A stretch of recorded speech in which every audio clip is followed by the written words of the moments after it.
ఓం సాయిరామ్. సమర్థ సద్గురు సాయినాథ్ మహారాజ్ కీ జై. ముందుగా మన సాయి కుటుంబ సభ్యులందరికీ నమస్కారం అండి. అందరూ కూడా సుఖంగా, సంతోషంగా, ఆరోగ్యంగా బాగుండాలని మనస్ఫూర్తిగా కోరుకుంటూ ఈరోజు వీడియో మొదలు పెడుతున్నాను. ఇక ఈరోజు వీడియోలో బాబా గారు ఏం చెప్పబోతున్నారు అంటే, తల్లి, కోటిలో ఒక్కరికి దక్కే పుణ్యమిది. ఈ రోజు నువ్వు తాకే శ్రీవారి నామం నీకున్న సమస్య, బాధ రెండూ దూరం చేస్తాను అని చెప్పి బాబాగారు ఈరోజు ఒక మంచి సందేశాన్ని మనందరి కోసం అందిస్తున్నారండి.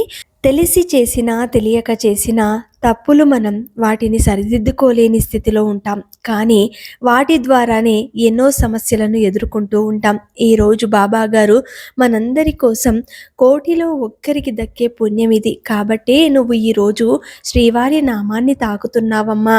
నీ సమస్యలు ఎన్ని ఉన్నా సరే ఈరోజు నేను తీర్చి వెళతాను అని చెప్పి మనకి ఈ సందేశం అందిస్తున్నారు. మరి బాబా గారి మనసులో ఏముందో, బాబా గారు ఏం చెప్పాలి అనుకుంటున్నారో, అసలు మన జీవితంలో ఉన్న సమస్య ఏ విధంగా తీర్చి వెళతారో ఒక్కసారి ఈ వీడియో ద్వారా తెలుసుకుందాం. తల్లి, మన జీవన ప్రయాణంలో ఎదురయ్యే ఎదురు దెబ్బలకు, ఒడిదుడుకులకు భయపడి వెనకడుగు వేయడం సాధారణ జీవితం. ఎదురు దెబ్బలను ఎదుగుదలకు నిచ్చెనలుగా మార్చుకొని గుండె నిబ్బరంతో, ధైర్యంగా, ఆత్మవిశ్వాసంతో ముందుకు వెళ్ళడమే నైపుణ్యంతో కూడిన జీవితం. నువ్వు ఆ విధంగా బ్రతకాలి. నీ చుట్టూ ఎవరు ఎన్ని మాటలన్నా పట్టించుకోవద్దు. తల్లి, నువ్వు అనుకున్నది సాధించే సమయం వచ్చింది. నువ్వు ఎంతో అదృష్టవంతురాలివి. ఈరోజు ఈ సాయి మాటలు వింటున్నావు అంటే నీ జీవితంలో రాబోయే సంతోషం నీ ముందే ఉంది అని అర్థం చేసుకో. రాబోయే సంతోషం నువ్వు చూసి ఎగిరి గంతులు వేస్తావు. నీ ఆనందానికి అవధులు లేకుండా ఉంటాయి.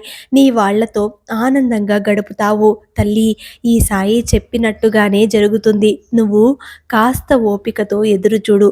నువ్వు అనుకున్నది సాధించాలి అన్నా, నీ మనసులో ఉన్న కోరిక నెరవేరాలి అన్నా ముందు ఈ సాయి చెప్పినట్టుగా నడుచుకో. రెండు పదాలు నీ జీవితాన్నే మార్చేయగలవు. ఒకటి, చేయగలననే ఆత్మవిశ్వాసం. రెండవది, చేయలేననే అపనమ్మకం. వీటిలో ఏది ఎంపిక చేసుకుని నడుస్తావో దానిపైనే నీ జీవితం ఆధారపడి ఉంటుంది. కాబట్టి నువ్వు ఎప్పుడూ కూడా ఆత్మవిశ్వాసంతో నడవాలి. నీ నమ్మకమే నిన్ను గెలిపిస్తుంది. తల్లి, ఇతరుల కష్టాలను తీర్చగలిగే స్తోమత నీకు లేకున్నా ఇతరులకు ధైర్యం చెప్పే మనసు ఉంటే చాలు. కష్టాల్లో ఉన్నవారికి నిజంగా నువ్వే దేవుడిలా కనిపిస్తావు, ఒక దేవతలా కనిపిస్తావు. తల్లి, నీ కుటుంబం కోసం కోట్లు సంపాదించినా చనిపోయిన తర్వాత కట్టెని ఇంటి ముందు కొన్ని క్షణాలే ఉంచుతారు. సమాజం కోసం ఏదైనా మంచి పని చేస్తే చాలు, చరిత్రలో మనకు ఒక పేజ్ అంటూ ఉంటుంది. అది గుర్తుపెట్టుకో. నువ్వు ఎప్పుడూ కూడా ఆనందంగా ఉండాలి. నీ మనసుని సంతోషంగా ఉంచుకోవాలి అంటే ముందు ఎదుటివారిలో ఆనందం వెతుక్కో. నీలో నువ్వు ఆనందం వెతుక్కోవడానికి ప్రయత్నం చేయకు. తల్లి, ముందు నువ్వు ఏ విధంగా ఉన్నావు అన్నది నీ స్థితిగతులను గుర్తించు. నువ్వు ఏ పరిస్థితుల్లో ఉన్నావు, నీ మనసు దేనికోసం తపన పడుతుంది, అది నీ జీవితానికి ఎంత అత్యవసరమో గుర్తించు. భగవంతుడు ఎప్పుడు నీ తోడుగానే ఉంటాడు. అది ఎంత అత్యవసరమో దానిని ఖచ్చితంగా నీ ముందుకు చేరవేస్తాడు. నీ కోరిక ఎంత పెద్దదైనా సరే నెరవేరేలా చేస్తాడు. అది నీ జీవితానికి అవసరమైతే మాత్రమే. 100 కలుషితమైన చెరువుల కంటే ఒక బావి మంచిది. 100 బావుల కంటే ఒక యజ్ఞం గొప్పది. 100 యజ్ఞముల కన్నా ఒక మంచి కొడుకు గొప్పవాడు. 100 మంది కొడుకుల కన్నా ఒక సత్యవాక్కు అంటే నిజం గొప్పది. నువ్వు ఎప్పుడు అబద్ధాలు ఆడకూడదు. నిజం నిప్పు లాంటిది. ఎప్పటికైనా నిజమే గెలుస్తుంది. కాబట్టి అబద్ధాలతో నువ్వు ముందడుగు వేస్తే జీవితం అంతా అబద్ధాల పోరుతో బ్రతకవలసి వస్తుంది. కాబట్టి ఎప్పుడు ధర్మబద్ధంగా నడుచుకో. నీ వాళ్లతో ఆనందంగా ఉండాలి అంటే వాళ్ళని సంతోష పెట్టేలా బ్రతకాలి. మనిషికి భగవంతుడు ఇచ్చే సమస్యల కన్నా తల్లి, తమకు తాము కొని తెచ్చుకునే సమస్యలే ఎక్కువగా కనిపిస్తాయి.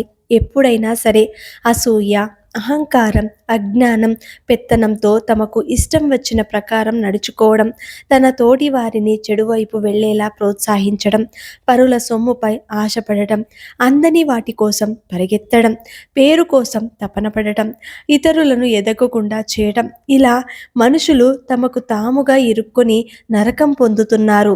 ఇవన్నింటిలో కూడా ఏది ముఖ్యమో అన్నది గ్రహించాలి.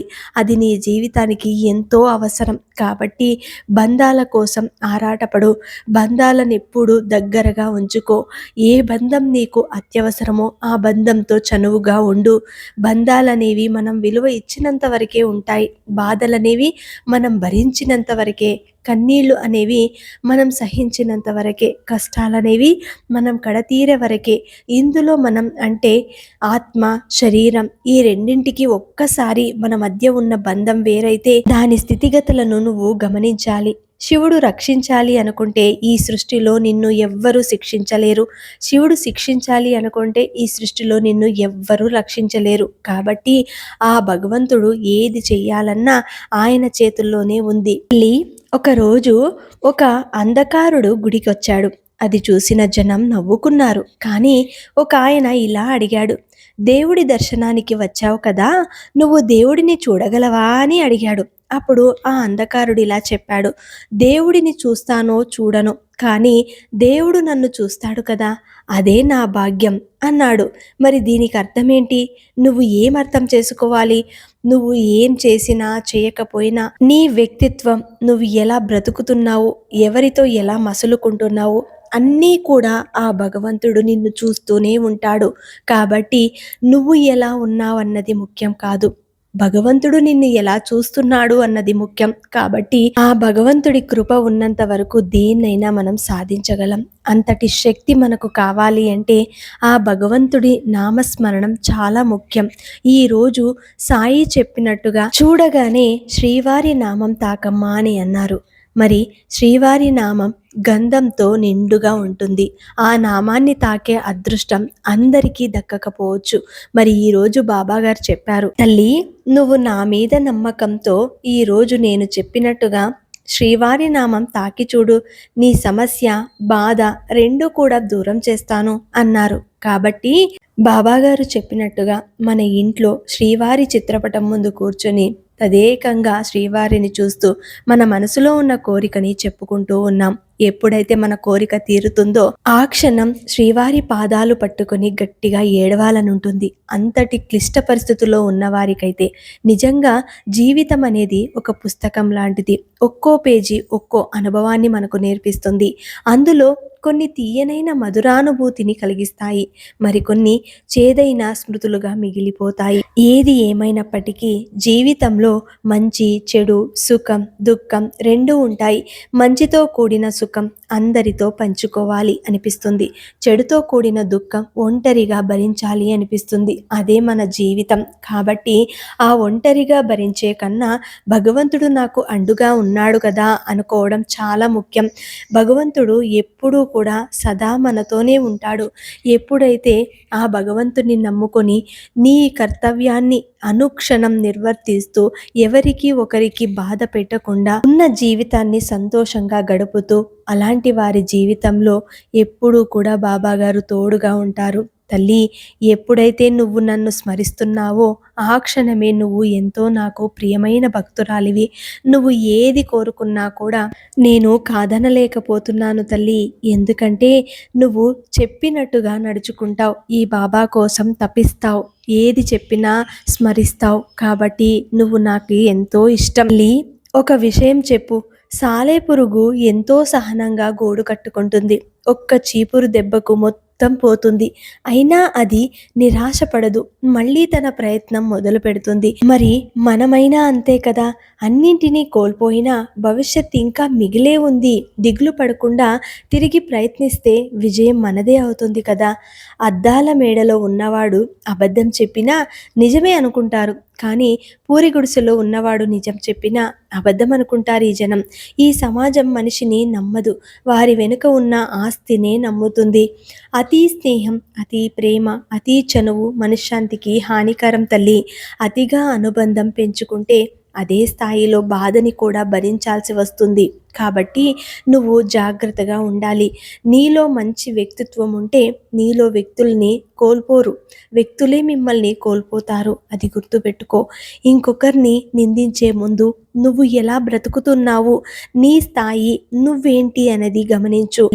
నువ్వు కష్టపడి పెంచిన ఒక చెట్టు యొక్క పండు నీకు అతి తీయగా అనిపిస్తుంది. అలాగే నీ కష్టంతో దక్కిన ఫలితం నీకు అంతులేని ఆనందాన్ని ఇస్తుంది. ఇది గుర్తుపెట్టుకో. జీవితంలో అలా ఉండాలి, ఇలా ఉండాలి అని ప్రతివారు చెబుతారు. కానీ నువ్వేంటి, నువ్వు ఎలా బ్రతకాలి అన్నది నీకొక క్లారిటీ ఉండాలి. చాలామందికి అది తెలియక జీవితాన్ని, కాలాన్ని ఎంతో వృధా చేసుకుంటున్నారు. ప్రేమ ఉన్న చోట అహం ఉండకూడదు. స్నేహం ఉన్న చోట విలువలు అడ్డు రాకూడదు. బంధం ఉన్న చోట ధనం భేదం ఉండకూడదు. బాధ్యత ఉన్న చోట బరువు అనిపించుకోకూడదు. ఎవ్వరిని ఏడిపించకు తల్లి. ఒకరి బాధకు నువ్వు కారణం కావద్దు. ఏ ఏడుపు ఏ ఉసిరినైనా వెన్నంటి వేటాడుతుంది. అది కర్మఫలమై నిన్నే కాదు, నీ బిడ్డలను కూడా పట్టి పీడిస్తుంది. నువ్వేంటి అన్నది ఎప్పుడూ నిరూపించుకోవాలి. ఎక్కడైతే నిన్ను హేళన చేశారో అక్కడే నిన్ను నువ్వు నిరూపించుకోవాలి. ఎక్కడైతే నిన్ను తక్కువ అంచనా వేశారో అక్కడ నువ్వు గెలిచి చూపించాలి. ఓడిన నాడు నిన్ను చూసి హేళన చేసిన వారు గెలిచిన నాడు నిన్ను చూసి జేజేలు కొడతారు తల్లి. అది గుర్తుపెట్టుకో. తల్లి, చెడ్డవారి దృష్టిలో తెలివి అంటే తప్పు చేసి తప్పించుకోవడం. మంచివారి దృష్టిలో తెలివి అంటే తప్పు చేయవలసిన పరిస్థితుల నుండి తప్పించుకోవడం. కాబట్టి నువ్వు ఏ విధంగా పరిస్థితిని దాటుతావో అన్నది నీ ఇష్టం, నీ చేతుల్లోనే ఉంది. అబద్ధం చెప్పి దాటుతావా లేదా నిజంతో ముందుకు వెళతావా నీ ఇష్టం. నువ్వు ఏది కోరుకుంటే అదే నీ జీవితంలో కనిపిస్తుంది. ఈ క్షణం నువ్వేదైనా ఒక తప్పు చేస్తే వెంటనే నీ అంతరాత్మ నిన్ను హెచ్చరిస్తుంది. తల్లి, ఒక్క మాట గుర్తుపెట్టుకో. మనం చేసేది తప్ప కాదా అనేది ఎవరో చెప్పనక్కర్లేదు. ఒంటరిగా కూర్చొని నీ అంతరాత్మను అడిగితే చాలు, అదే నీకు నిజం చెబుతుంది. కంటితో చూడనివి, చెవులతో విననివి ఎప్పుడూ నమ్మవద్దు, ఇతరులకు చెప్పవద్దు. ఎందుకంటే కొంతమంది చెప్పే మాట వల్ల కొన్ని స్నేహాలు దూరం అవుతాయి, కుటుంబ బంధాలు తెగిపోతాయి. కాబట్టి వాటిని నువ్వు జాగ్రత్తగా అర్థం చేసుకోవాలి. ఎవరు ఎన్ని అన్నా కూడా పట్టించుకోదు. ఆ మాటలు తిరిగి వెళ్ళి ఇంకొకరితో చెబితే అవి ఎంత నష్టం వాటిల్లుతుందో వారి జీవితాలలోనే అర్థమవుతాయి. కాబట్టి అలాంటి వాటికి నువ్వు దూరంగా ఉండాలి. తల్లి, అహంకారం, ఆత్మాభిమానం అనే రెండింటిని సమానంగా మోయాలి. ఏది తగ్గినా ఆ పదానికి విలువన్నదే ఉండదు. తల్లి, ఈరోజు నీకు ఈ మాట చెబుతున్నాను అంటే ఆ శ్రీవారి రక్షణ నీకుంది అని అర్థం. తల్లి, నీ మనసులోని కోరిక తప్పకుండా నెరవేరుతుంది. నీకున్న సమస్యలు, బాధలు అన్నీ దూరం చేస్తాను. ఎందుకంటే నీ సమస్య ఏది వచ్చినా ముందు ఈ సాయి ముందే కూర్చుని ఏడుస్తావు, చెప్తావు. అన్నీ నేను అర్థం చేసుకోగలను. ఇన్ని చెప్పినా ఇంకా ఎందుకు బాబా మౌనంగా ఉన్నావు అని అంటావా తల్లి? అది నీ కోసమే. నేనెందుకు ఇంత మౌనంగా చూస్తున్నాను అంటే కేవలం నీ సమస్యని ఇంకా తగ్గించడానికే ప్రయత్నం చేస్తున్నాను. నీ కర్మఫలాలు నిన్ను ఈ విధంగా అనుభవించేలా చేస్తున్నాయి. నీ జీవితంలో ఆనందం రావాలి అంటే నేను ఇలా ఉండడమే నీకు శ్రేయస్కరం. తల్లి, ఎప్పుడు ఈ సాయి రక్ష నీకు తోడుగా ఉంటుంది. నువ్వు నాతో సాయి లేడు అని బాధపడుతున్నావు, కానీ నేను చూస్తూనే ఉన్నాను నువ్వు ఏ విధంగా ప్రవర్తిస్తున్నావో, నీ జీవితంలో ఎలాంటి కష్టాలను అనుభవిస్తున్నావో, ఎప్పుడు నీకు సంతోషం రావాలా అని నేను ఎదురు చూస్తున్నాను తల్లి. అవన్నీ కూడా దగ్గరలోనే ఉన్నాయి. నువ్వు ఎలాంటి ఆందోళన చెందకు. ఈ సాయి చెప్పినట్టుగా నడుచుకో. ఎలా బ్రతకాలి అన్నది నేర్చుకో. జీవితానికి ఏది ముఖ్యమో తెలుసుకో. నీ కోరికలతో సతమతం అవ్వకు. ఏది ముఖ్యమో అది మాత్రమే అడుగు. తప్పకుండా అది నెరవేరుతుంది. భగవంతుడు నీకు తిరిగి ఇస్తాడు. మరి ఈరోజు బాబా గారు చాలా గొప్ప సందేశాన్ని మనకు అందించారండి. ఈ సందేశం ద్వారా తెలియనివి తెలుసుకొని సరిదిద్దుకోవడం చాలా ఉత్తమం. కాబట్టి ఈ వీడియో మీకు నచ్చితే శ్రద్ధ సబూరి అని కమెంట్ చేసి అందరికీ అందేలాగా షేర్ చేయండి, లైక్ చేయండి. మళ్ళీ ఇంకొక మంచి వీడియోతోటి మీ ముందుంటాను. అంతవరకు సెలవు. సర్వే జన సుఖినో భవంతు. సర్వం శ్రీ సాయినాథార్పణమస్తు.